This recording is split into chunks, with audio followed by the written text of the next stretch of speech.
Hi, and thanks so much for joining me for a roundup of the 3 new Tom Ford palettes.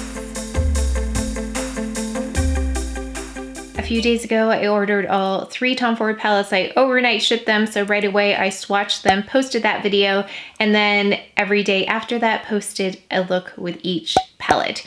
So I wanted to go through them all and help you navigate in case you were considering 1, 2, or all of them. And since I have had a chance to try all of them twice, probably in most cases, yeah, I've tried them twice because I did a little run through of the second 2 palettes before I filmed, and then I filmed the first one again. Well, I filmed part of it again, so I can give you some information about that, show you what the palettes look like after use after a couple of times, because I had that question, but they are all quite distinct, so hopefully this information will help you select 1, 2, or all of them. And just to read through what these palettes are about, again, it says, a palette inspired by Tom Ford's philosophy of sculpting features with light and symmetry, contouring your eyes in melting, magnetizing shades. I'm not quite sure what the magnetizing means, but my guess is with the melting magnetizing, it means that it adheres really well to the skin and meshes well with the skin, which all of these do in their own ways because they have different finishes, but they all do share that common property, is that they sit really close to the skin. They don't look powdery at all. They're quite seamless going on. Let's talk about Rose Topaz first. That's the one I have on now. I wanted to reapply that one for you without primer. The first video that I posted had primer. So you can see that this application is softer, it's not as intense, and the application was a little bit easier today without any primer underneath. So primer will help the makeup grab onto the skin, and this time it didn't have that issue, although I have to say, let me just talk you through the colors here. I still had, not an issue, but it was still something I had to pay attention to when I got into this deepest color here. So starting with this lovely shade, I just went all over the eye as kind of an eye base because I want to just even out the skin tone. One thing I love about eye primer is that it evens out the skin tone, so everything is more consistent on the eye and you don't see the color of my skin coming through. Sometimes I get a little redness on my eyelids, so it just helps to make a nice even canvas. But today I went in with this lovely shade, so you can see what that looks like all over the lid. It's very subtle. It looks really natural on the skin and it mimics the appearance of skin, which is what I really like about this. And I think they said something like that in here. It says, infused with pigment technology with rich emollients that mimic the structure of skin ceramides. Okay, so let's look up ceramides. So ceramides are fats or lipids that are found in skin cells. They make up 30% to 40% of your outer layer epidermis. What I think they're trying to say here is that it looks really natural on the skin and becomes one with the skin as if it's not sitting on top, which these definitely achieve. And I think you can especially see that with these lighter matte shades. So I went in with that shade. Then I took this deepest shade, which again, still is something I have to be careful with though and pay attention to, because one of the issues I found is that, actually this happens with the other matte shades as well. If I put the brush in like this, like I normally would, I exert a lot of pressure here on a palette typically, but if I do that, like I don't know if you can see. Okay, so you can take off chunks, a little bit just fell off, but chunks will come off of the palette if you push too hard. So one of the things is to be gentle with the palette and you'll get quite a bit of pigment. You don't need to exert the same kind of pressure as you would on a normal powder palette. It's softer, so let me just show you what happened when I did that. So you can see there are particles, like bits, not just powder, but there's bits there. So just be careful not to do that, because you're gonna end up with that on your face. Yes, I would be especially careful with that shade. I noticed the more matte shades will do that. So this one, and then this one here as well. So this is the one where I think you're gonna see the biggest issue if you pick up too much just because it's a dark shade. And a little goes a long way here too. So with the darkest shade, I applied that to the exterior of my eyes and then use that in the crease. So that's my only thing about this palette, is it doesn't have a crease shade per se. This one isn't really dark enough on me. That pink shade is not dark enough on me. So I do take that gray into the crease really gently. And another thing to make sure is to have some clean, fluffy brushes around, just so you can blend. Also, I loved having this around too. I had clean this off my, where is it? Why can't I find it? Okay. I don't know where it is, but it's that ROEN brush. Oh, that's gonna bother me. Where is that brush? It's the brush that I think someone actually commented and they said, please don't misplace that brush. It's a really nice one, and I've misplaced it. Let me insert an image of it. Yeah, just a clean brush like that is really lovely for blending in, especially in the crease, those deeper shades. So I would have those handy. So though it's really nice to have some clean brushes anyway, it's really nice to have them when you're working with this palette and any of the other Crème palettes that I'll be talking about. Then after that, I went in with this shimmery shade right on the eyelid, just for a little bit of sparkle, and then just a little bit. And then I put this shade, which is more of a satiny finish, right under the brow. And then I also took that in the inner corner. So that's a very subtle glow there. I took this buff shade right underneath, just towards the center here. And I took the deepest shade and used it as an eyeliner. I went in with Victoria Beckham Beauty's, this one. It's like a lovely silvery gray shade. It's called Sea Gray, right here in the waterline. And the lip that I have on, before I forget, oh, I didn't put a blush on. This is still the other blush that I used, the Brun Roussi Over Pêche Cosmique by Chanel. That's what I have on my cheeks. Yeah, I forgot to add a blush. But that was from earlier today. But the lip here is a limited edition in 118 by Chanel. Now I want to add blush. Let's just refresh this blush a little bit. I'm going to take this again, Brun Roussi. So Rose Topaz, if you are looking for something sophisticated, classic, this is a palette amongst the other ones that I would go with. This one is quite versatile as well. I'd love to take this one, this deepest shade, all over the eyelid and under, and then go on top with these shimmery shades. I still want to do that. I haven't had a chance to, but that will be somewhere in the mix. I'm going to try to do that just to see how it works, because I think it will be really lovely. The only thing missing in this palette is a crease color. I think it would be great to have something to put in the crease. You can use the gray, like I did that charcoal color, but it takes a little bit of work. Just know that's not the easiest color to get in there, but once you do get the right amount, it blends beautifully and is quite seamless. And that is in general with these palettes. They are amongst the most seamless eyeshadows I've tried.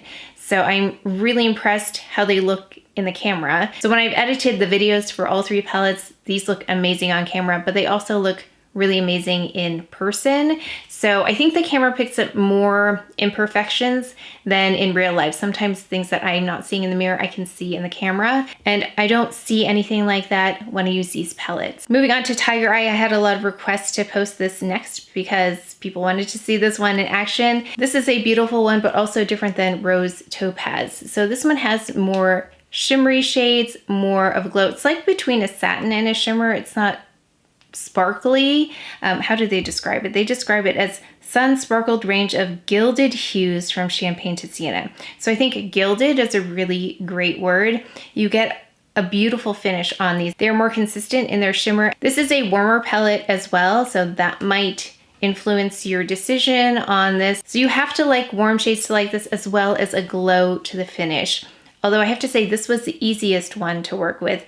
So I used this in the crease. This was lovely in the crease, and I mentioned it in that video, but you can't really see the color that distinctly. It looks much more distinct in here in terms of the difference between these two. But I started off with this on the lid, and I went in with this in the crease. It worked really easily. Again, no primer here. I used this as the eyeliner. It's not nearly as intense as the other deep shades in the other two palettes.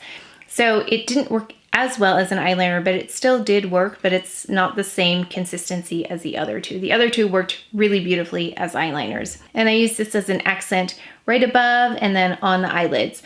So this is another one that I would really like to try layered, just to see how all of the shades and the finishes work together. This is one that you can go in a little more heavy-handed and not have it impact the overall application or appearance as much as the other two. So if you don't want to focus that much while applying makeup, this one's a little more forgiving in application. So if there is any imperfection in the application, it won't stick out as much because these are reflecting the light, which is nice. So they kind of meld into each other. It's like an easy glam kind of palette where it's easy to apply, you get beautiful results, but it looks like you spent a lot of time. That's this palette right here. So even though I think I spent the least amount of time applying this, it looked the most elaborate and maybe the most glamorous out of the three, I think. I'm gonna say that, at least for my end, that's how it looked. Also really beautiful. I liked all the shades in here. Just used typical brushes I would use applying any eyeshadow, and it worked just fine. So nothing special there. I didn't really have to have as many clean brushes standing by as I did with the other two palettes. Then we've got Smoky Quartz. That was the last one I featured. All mattes, and this is the one that I waited until the end to do because I thought I might have to spend a little bit more time with this one, and I think I was right. I think this took the longest amount of time in overall application just because I wanted to make sure everything worked well together. Although I wonder too if I didn't spend as much time if it would have looked as nice, because when I saw the playback, this one is stunning as an all matte. Sometimes I don't think all mattes look stunning on camera, especially. I think they look beautiful in person, but because it has this texture to it, it has that, what is their technology? They're saying it's their pigment technology with rich emollients that mimics the structure of skin ceramides. That's what it is about this palette. It doesn't have a flat matte finish. It has a lot of life to it. It glows because of the texture. So it has that same kind of reflective quality that skin does. That's what you see with this matte, which is why I think it looks so beautiful. So I think I was most impressed with this, editing it, how it looked on camera. Also, it really looks beautiful in person, but it also took the most amount of time to apply this. So let's start with this. I loved this all over the eye. I think I might use this with other palettes just as a base. I'm curious to see how it will work with other formulas, to see if I could just use this as a base. It does have that crease and flake resistant finish. So if that's the case, this might be a really great base for all shadows, including actually the frozen, that's not for, I can never get the name right on this one. The Rose Topaz, I don't know why that one doesn't stick. The Rose Topaz, this one might be a nice eye base as well. Because of that flake and crease resistant property, I want to try it with other shadows and see what happens. That one didn't take that much effort. I just went in with a flat brush. Not a big deal because it's very close to my skin color anyway. Didn't spend too much time there. This one though, I was very careful about it because I wasn't quite sure how it would go on. I'm glad I went in light-handedly at first because it deposited quite a bit of pigment very quickly with the lightest touch. So the brush was barely contacting here as I applied it to the crease area, and it was still depositing color really evenly. So that's something to think about as you apply this. This was a great eyeliner color as well. So that's one thing I noticed here too. If I apply too much pressure, it'll pick up like a chunk of the material, so just being careful with it. And then same thing with this deepest shade. I was able to get it into the crease, but I was just very careful about it, and it's easier to add more than it is to take away from these darker shades. So I would be light-handed with your brush. Fluffy brushes, again, it worked just fine, but I was really happy to have that ROEN brush standing by. I'd recommend a brush like that for blending versus applying, because I tried to apply it the very first time with rose quartz and it applied a lot at a time. So I would reserve that one more for just smudging it out. That worked really well. This shade was pretty. I would like to try this in the crease though. I think if you were lighter in skin tone, that might be really pretty. But I loved the overall look of that. It was very rich kind of look. And that one was also quite beautiful as well. So I liked all of the looks. I was hesitant about purchasing any of these at first because I hadn't really read about them. In fact, I think on my posting you saw, I was like, I'm not interested. They don't look like anything special. And then I read about the formula, that it was a cream formula according to Sephora, but then I read somewhere else it's a powder cream. It is a powder cream formula, but I was excited about that. And then I wanted to see the difference. So starting with a price point, I thought it was a little bit higher than what I'm normally spending on, like if you take a Chanel palette, not the same price point. This is higher than that. And then the fact that I didn't know anything about them, I wasn't sure what I was getting into, and I thought I made a mistake by ordering all of them. Yeah, that's how I felt. I had a little buyer's remorse after I ordered all of them, but then I thought, okay, they're on the way. Let me just do these videos. So I was actually prepared not to like them, but the more I use them, the more I like them and the more impressed I am as I look at them in the mirror, especially over time. If I wear them for several hours, they still look really, really good. The wear time on them is amazing. They look like they have been untouched since application. Now, I haven't gone anything like 12 hours or anything like that. The most I'm going to say I've gone is about 5 to 6 hours. So that's how long I've had these, because I'm usually applying it not in the morning, but later in the day. So that's why I haven't had a chance to do that long of a wear test on them.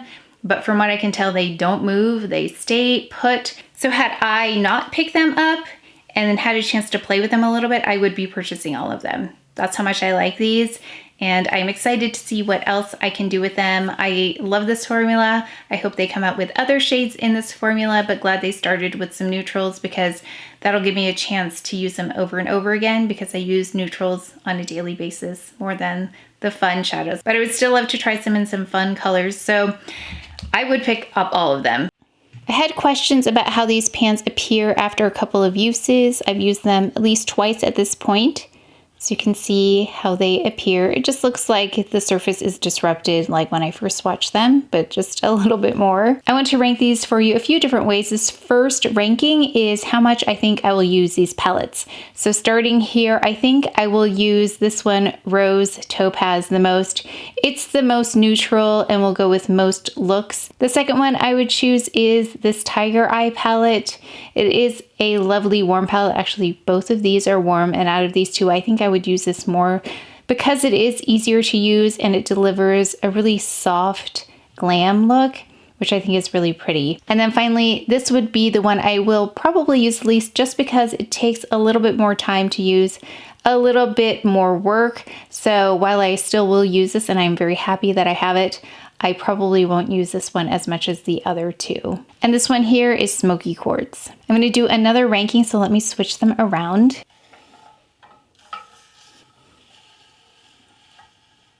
This ranking is in order of ease of use. So the easiest one to use is this one right here, Tiger Eye. Because these have some glow to them, you can disguise some imperfections, and they blend really nicely into each other because the colors are so close to each other. There isn't that much of a contrast between all of the shades. This one really only has one tricky shade to work with. It's this one right here. It's that deep matte color, which, like I said, is a little bit more work to get in the crease. It's possible, but it is just that one shade in there in the Rose Topaz. Then lastly, these are all matte. These two are trickier to work with. And again, these are all matte, so not as much room for error. One more ranking. And I wanted to rank them a third way for you in terms of uniqueness. I placed Smoky Quartz first because it's all matte, and all matte shades are sometimes very difficult to come by. And I love these shades in here. I don't see them very often together. I think that's a really pretty combination. And again, this formula in the matte is really stunning when done well. So I really think this is a quite unique palette out there. Then this one, because of the finish on these, it does have that creaminess to it, but still a glow, which I think is so lovely. So that's why I placed this one in the middle. And then this one, I love this one, but I feel like the shades are not as unique. Still beautiful, just not as unique. So in order of uniqueness, I chose Smoky Quartz, Tiger Eye, and then Rose Topaz.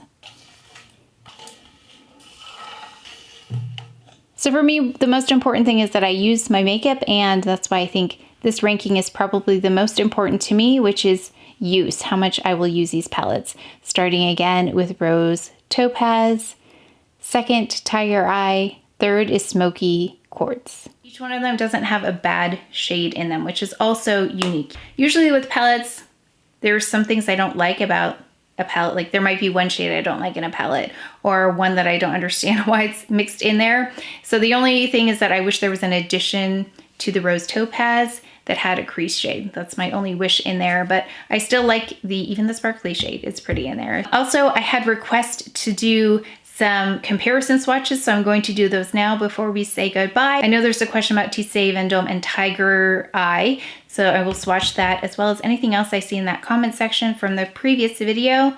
I'll include it now. So one of the first requests that I got about swatch comparisons was Tiger Eye versus Chanel's Tissé Vendôme. Here we have Tom Ford Tiger Eye, and here we have Chanel's Tissé Vendôme. So while on first appearance they may appear similar, these browns are different tones. This is a warm brown, this is a cool brown, almost a gray. These peach tones are different. This is much more vibrant in Tissé Vendôme. And then these shades don't appear similar to those. These are more golden in tone, and there's a little bit more peach in here, more of like a pinky peachy tone in there, and then more of a taupey tone in this one. There was also a question about Tiger Eye, which is this one next to Tom Ford Suspicion. So we'll swatch those. So again, we have here Tom Ford's Tiger Eye versus Tom Ford Suspicion. So you can see there's more of a metallic sheen on the Suspicion palette versus this. I believe this was described as a gilded finish, so not as shiny. And I just had a last minute request for this one, Desert Haze by Charlotte Tilbury, compared to Smoky Quartz, compared to Cocoa Mirage by Tom Ford. Okay, so we've got here Desert Haze by Charlotte Tilbury, Smoky Quartz, Tom Ford, Cocoa Mirage, Tom Ford. If you look closely at this palette, Smoky Quartz, the new formula, versus a traditional powder, you can see how the light plays off of it a little differently on that powder cream formula. And one last request to see all of these deep shades swatched right next to each other. It'll be Rose Topaz, Tiger Eye, Smoky Quartz. So we have here the deep shade from Rose Topaz, then we have the deep shade from Tiger Eye, and the deep shade from Smoky Quartz. You can see there's a slight variation between the three. They're not exactly the same. I'd say this is the coolest, this is the warmest, and these two are more dense than this one. Those swatch comparisons helped. One thing to keep in mind about these palettes is that the formula is so different than a regular powder. So even if the shades look the same, application and the overall result will look different. So just keep that in mind in case you're trying to find something that looks like it. It most likely won't have the same result. But what I do think is helpful with the swatch comparisons is that you can get a gauge on if certain shades will work on you based on what you already know works for you or doesn't work for you. I'd love to hear your thoughts on these palettes if you decided to go with one, two, all of them, none of them. I'd love to hear what your experience is with them as well if you've already picked them up. But that is it for today's video, so please take care of each other. Stay well if you enjoyed this video. If you learned something, please give it a thumbs up, subscribe, and I will see you next time.